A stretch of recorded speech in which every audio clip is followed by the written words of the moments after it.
Assalamualaikum warahmatullahi wabarakatuh. Selamat malam, selamat bergabung kembali program V Newsroom edisi Selasa 3 Juni 2025. Terima saja V Newsroom selengkapnya bersama saya Lesa Ratnautania.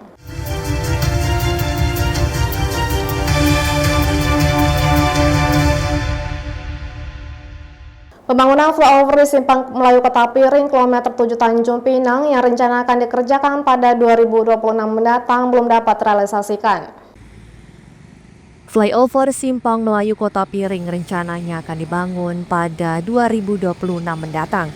Namun, Wali Kota Tanjung Pinang Lis Darmansyah memastikan pembangunan flyover tersebut akan ditunda hingga 2027 mendatang. Lis mengatakan pemerintah Kota Tanjung Pinang telah berkoordinasi dengan Gubernur Kepri Ansar Ahmad tentang penundaan pembangunan flyover tersebut. Penundaan dilakukan karena detail engineering design atau DED flyover diprediksi belum selesai hingga akhir tahun 2025 ini. Lis mengungkapkan bahwa Pemko Tanjung Pinang saat ini sedang berkonsentrasi penuh pada perbaikan Jalan Pelantar 2 yang mengalami rusak parah.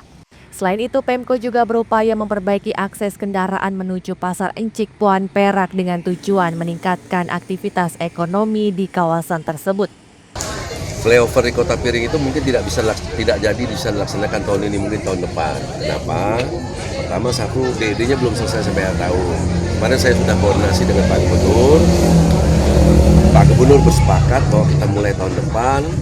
Pertama, satu adalah flyover itu kita lakukan pembebasan lahan. Kebetulan sekarang tahun ini memang sangat defisitnya yang luar biasa, maka mulai kita lakukan perencanaannya akhir tahun nanti selesai.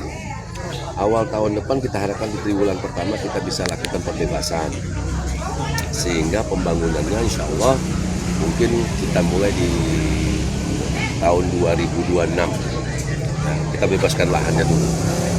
Kenapa persoalan kita lagi konsentrasi menyelesaikan persoalan di Pelantar 2. Pelantar 2 itu sudah patah. Terus yang mau ke Laut Jaya itu juga sudah patah. Nah, kalau itu patah, di depan Laut Jaya itu akan dirembekan, akan patah semua itu.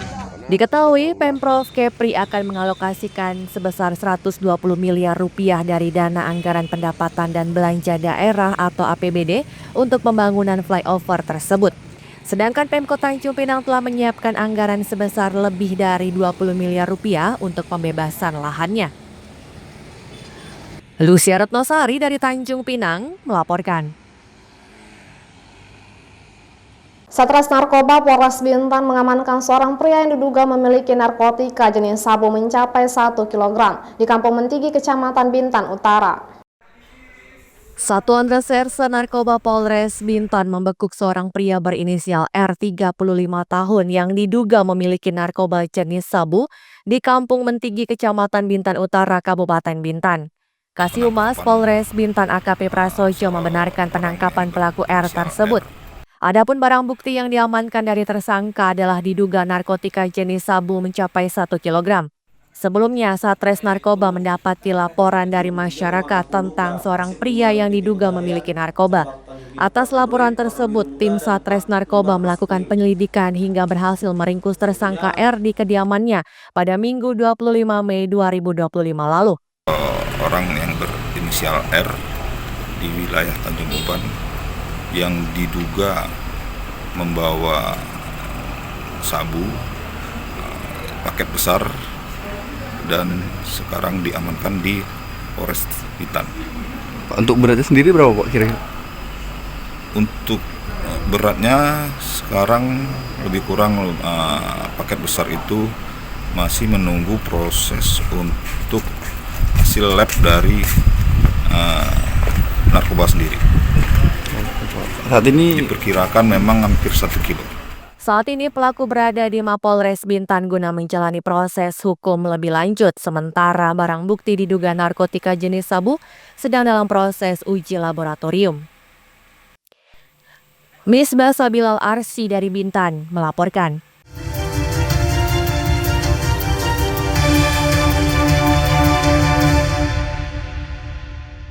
Polresta Tanjung Pinang masih belum menerima laporan adanya pencatutan nama dokter yang digunakan oleh oknum bidan untuk menjual obat ilegal yang diduga untuk aborsi. Permintaan maaf. Viral di media sosial, oknum bidan di Kota Tanjung Pinang diduga menyalahgunakan kop resep dan stempel milik dokter kandungan secara ilegal demi kepentingan pribadi. Menanggapi kasus tersebut, Kapolresta Tanjung Pinang Kombes Pol Hamam Wahyudi mengatakan dirinya telah mengetahui informasi yang sempat ramai di media sosial tersebut. Namun Kapolresta menyebut hingga kini pihaknya belum menerima laporan terkait kasus viral tersebut.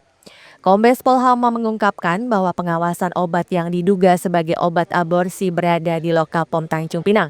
Kendati begitu, pihaknya akan terus berkoordinasi dengan Lokapom dan jika ditemukan penyimpangan pada obat tersebut, akan disesuaikan dengan ketentuan yang berlaku. Belum kita terima. Oh, belum diterima. Belum kita terima yang terkait masalah yang kemarin dokter, tapi yang informasinya ini. Tapi kan belum ada keluhan pengaduan ke kita. Kalau ada ya kami akan tindak lanjut. Kalau kita sendiri itu pengawasan obat yang kan itu kan Balepom. Nanti kami koordinasi sama Balepom ya. Apakah itu bisa beredar bebas atau enggak? Tapi kan yang jelas itu kan kategorinya kan nggak bisa beredar bebas. Nanti kami mengajak Balepom untuk ikut dalam pengawasan. Kalau memang ada penyimpangan ya kita akan sesuaikan dengan ketentuan yang berlaku. Apakah itu izin peredarannya, apa yang dokter istilahnya yang berkompetensi untuk mengeluarkan itu kan harus sesuai itu. Nggak bisa sembarangan dokter juga. Sebelumnya viral di media sosial, oknum bidan di Kota Tanjung Pinang diduga telah menyalahgunakan identitas medis milik salah satu dokter kandungan sebanyak 5 kali tanpa izin. Pencatutan identitas tersebut digunakan untuk menjual obat diduga untuk aborsi kepada kenalan dengan harga tertentu. Lucia Ratnosari dari Tanjung Pinang melaporkan. Mengantisipasi lonjakan harga bahan pangan jelang Idul Adha, BPKUPP Bintan membuka bazar pasar murah di Pasar Baru Tanjung Uban. Menjelang Hari Raya Idul Adha 1446 Hijriah, pemerintah Kabupaten Bintan melalui Dinas Koperasi UKM Perindustrian dan Perdagangan atau DKUPP menggelar bazar murah di Pasar Baru Tanjung Uban, Kecamatan Bintan Utara. Pembukaan bazar pangan murah ini bertujuan untuk menjaga stabilitas harga bahan pokok dan mencegah lonjakan harga menjelang Hari Raya. Kepala DKUPP Bintan Asih Syukri mengimbau masyarakat agar tidak panik buying menjelang Hari Raya Idul Adha karena stok bahan pangan di Kabupaten Bintan dipastikan mencukupi. Hari besar keagamaan, kebetulan pada saat ini adalah mengingati Hari Idul Adha, maka kami Dinas Koperasi Infrastruktur Perdagangan melaksanakan pasar murah yang hari ini bertepatan dengan Tuban, kemudian besok kita lanjutkan ke Jang dan lusa kita laksanakan di Bintan Timur.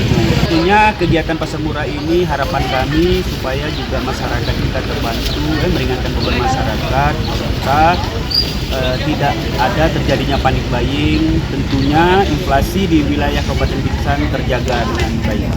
Bazar pangan murah akan tetap dibuka hingga 5 Juni mendatang, yaitu di Pasar Kangka Kawal, Kecamatan Gunung Kijang, dan di depan Gedung Lam Kijang, Kecamatan Bintan Timur. Miss Basa Bilal Arsi dari Bintan melaporkan.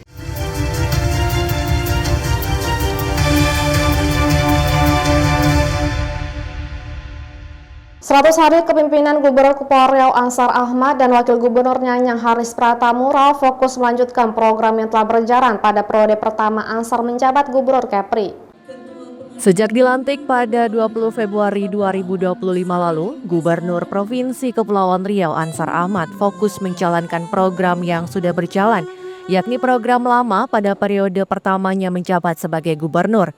Ansar Ahmad mengatakan selain melanjutkan program sebelumnya, ada juga program baru yang sudah dijalankan, seperti program perlindungan masyarakat berupa BPJS untuk para petani hingga program beasiswa. Lebih lanjut, Ansar mengungkapkan pemerintah Provinsi Kepri juga tengah berupaya untuk memastikan agar visi misi dan astacita Presiden RI Prabowo Subianto dapat berjalan 100%. Seperti program Koperasi Merah Putih yang ditargetkan bulan Juli 2025 nanti sudah 100% berjalan, Kemudian makan bergizi gratis atau MBG, di mana tim dari pusat juga akan memantau pembangunan kantor Satuan Pelayanan Pemenuhan Gizi atau SPPG di Kepulauan Riau. Jalankan program yang lama, so kita lanjutkan semua. Yang jelas kita fokus menyelesaikan tunda bayar, ya, kemudian menyelesaikan urusan P3K. Nah, program lanjutan, program-program yang lama yang harus kita lanjutkan. Makanya kemarin program penting kita ya menyusun RKPD. Kan ada tambahan-tambahan program perlindungan masyarakat yang baru seperti BPJS petani, ya. Kemudian beasiswa juga udah kita luncurkan. Saya kira program-program kita yang lama itu ya program-program yang sudah cukup merakyat lah ya. Hanya kita tinggal memastikan beberapa quick win program Astacita, Presiden Wakil Presiden yang harus kita pastikan berjalan. Gubernur Ansar juga sudah memerintahkan tiap kepala daerah di 7 kabupaten kota untuk mendukung hal yang sama demi memastikan Astacita Presiden RI berjalan optimal. Lucia Retnosari dari Tanjung Pinang melaporkan. Jangan lupa follow Instagram dan TikTok VNewsClick untuk berita menarik lainnya.